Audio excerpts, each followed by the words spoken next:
Bismillahirrahmanirrahim. Teman saya Islam, tetapi yang menjadi calonnya adalah non-Islam. Nah, bagaimanakah cara prosesi pernikahannya? Mengikuti prosesi agama Islam ataukah non-Islam? Demikian, Ustaz. Baik.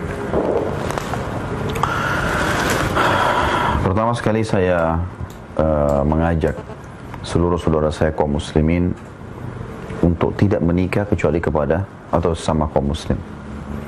Karena Allah Subhanahu wa taala mengingatkan dalam Al-Qur'an, A'udzu billahi minasyaitonir rajim. Wala abdun mu'minun khairum min musyrikin walau a'jabakum. Seorang budak laki-laki. Budak ini artinya bisa diperjualbelikan, gitu kan?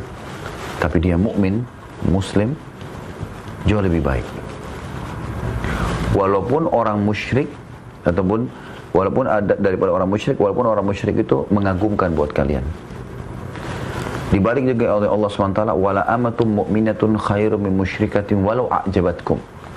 Dan seorang budak wanita, ya, jauh lebih baik, mukminah jauh lebih baik daripada budak, ya, orang bebas tapi wanita musyrikah, wanita kafir, walaupun kalian kagum, jatuh cinta, suka dengan, ya, wanita kafirah tersebut.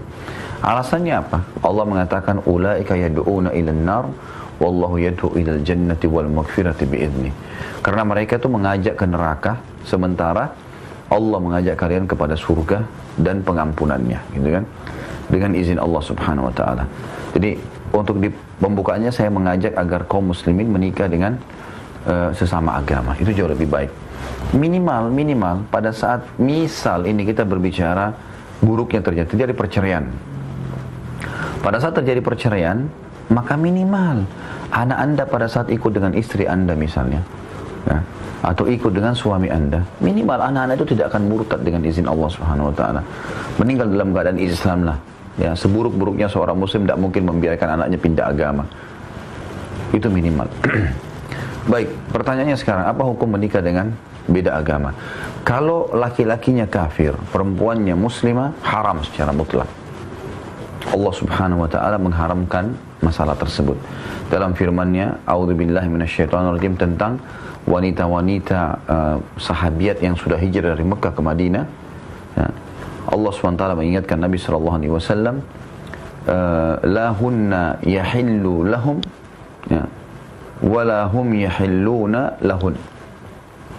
Jangan kamu kembalikan, hai Muhammad, lagi wanita-wanita yang sudah beriman tuh, walaupun itu sama suaminya, tapi suaminya dalam keadaan kafir. Karena mereka, ya, tidak halal lagi untuk laki-laki yang sudah, walaupun mantan suaminya, karena dia sudah masuk Islam, suaminya belum, maka secara otomatis terpisah, gitu kan. Dan juga mereka laki-laki itu tidak halal lagi bagi wanita-wanita ini, gitu kan. Jadi dari firman Allah SWT ini, para ulama mengambil kesimpulan tidak halal bagi seorang muslimah menikah dengan orang kafir, karena Allah mengatakan tidak halal lagi. Dan itu terjadi juga pada Zainab binti Nabi SAW. Zainab anaknya Nabi SAW. Jadi anak Nabi SAW yang perempuan ada 4, Uqayyah, Ummu Kalthum, yang dua-duanya nikah dengan Uthman bin Affan radhiyallahu anhum ajma'in. Kemudian anak ketiga dari perempuan yang 4 ini Zainab, kemudian Fatimah. Zainab ini menikah dengan As bin Abi As, atau biasa disebut juga Abul As. Abul As ini pada saat, atau As bin Abi As ini pada saat Nabi SAW diutus menjadi Nabi, dan Zainab beriman pada risalah ayahnya, ternyata dia tidak. Dia nggak beriman pada Nabi SAW. Apa yang terjadi? Nabi SAW pisahkan langsung. Terpisahkan secara otomatis, nggak boleh serumah. Dianggap sudah bukan suami istri, gitu kan? Bahkan Abul As atau As bin Abi As ini sempat masuk bersama pasukan musyrikin di perang Badr ke Madinah, ingin menyerang, ya, mantan mertuanya. Kemudian dia masuk menjadi tawanan, dan setelah dia lihat ternyata akhlak kaum muslimin sangat mulia, maka dia tertarik masuk Islam. Setelah itu dia kembali ke Mekah, dia kembalikan semua amanah-amanah yang masih ada di naungan dia, ya. Kemudian dia kembali ke Madinah dan masuk Islam. Dia syahadat. Tuh dia syahadat, Nabi SAW kembalikan langsung. Itu pun dikembalikan tanpa akad nikah, karena memang dasarnya suaminya cuma terpisahkan, nggak boleh bersatu karena masih dalam keadaan kafir pada saat itu. Riwayat Zainab dan Abul As ini juga diambil kesimpulan para ulama, nggak boleh lagi disatuin kalau wanita muslimah sama laki-laki kafir. Kalau terbalik ya, perempuannya yang kafirah dan laki-lakinya muslim, maka dilihat dulu, dirincikan. Kalau perempuannya itu ahli kitab, Yahudi atau Nasrani, Yahudiyah atau Nasraniyah, gitu kan istilahnya gitu dalam bahasa Arab, maka hukumnya boleh dinikahi sesuai dengan firman Allah SWT dalam surah Al-Maidah. Ya. A'udzu billahi minasyaitonir rajim, yas'alunaka ma ada al-yawma uhilla lakumut thayyibat. Hari ini aku halalkan bagi kalian, kata Allah, semua kebaikan-kebaikan. Wa ta'amul ladzina utul kitaba halal lakum wa ta'amukum halal lahum. Dan makanan ahli kitab ya halal buat kalian, makanan kalian juga halal buat mereka. Selama makanan itu bukan yang diharamkan dalam agama, maka kita boleh mengkonsumsinya. Ayam, ya, sembelihan atau masakan ahli kitab Yahudi dan Nasrani boleh kita makan. Selama itu bukan yang diharamkan. Kalau anjing misalnya, babi, nggak boleh, gitu kan. Dan ini hanya terfokus ke ahli kitab. Lalu Allah mengatakan, ya, setelah dikatakan hillun lakum, lalu Allah melanjutkan dengan perempuan, ya, wal muhsanatu minal mu'minati wal muhsanatu minal ladzina utul kitaba min qablikum idza ataitumuhunna ujurahunna muhsinina ghaira musafina wala muttakhidhi akhdan. Laki-laki atau perempuan? Saya sudah jelaskan tadi, kalau laki-laki bagaimana, kalau perempuan bagaimana.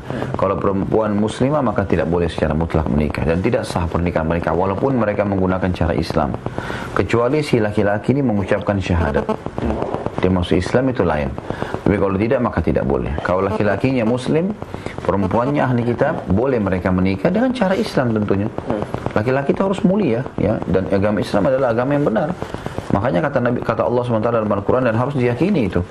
A'udzubillahi minasyaitonirrajim, innad dina indallahil Islam. Agama yang diterima di sisi Allah hanya Islam, gitu kan? Dalam ayat lain juga Allah berfirman, a'udzubillahi minasyaitonirrajim, wa may yabtaghi ghairal islami dinan falan yuqbala min wa huwa fil akhirati minal khasirin. Siapa yang coba-coba pilih selain Islam sebagai agamanya, maka tidak akan diterima darinya dan dia termasuk orang-orang yang rugi pada hari kiamat. Jadi memang tidak bisa, gitu kan?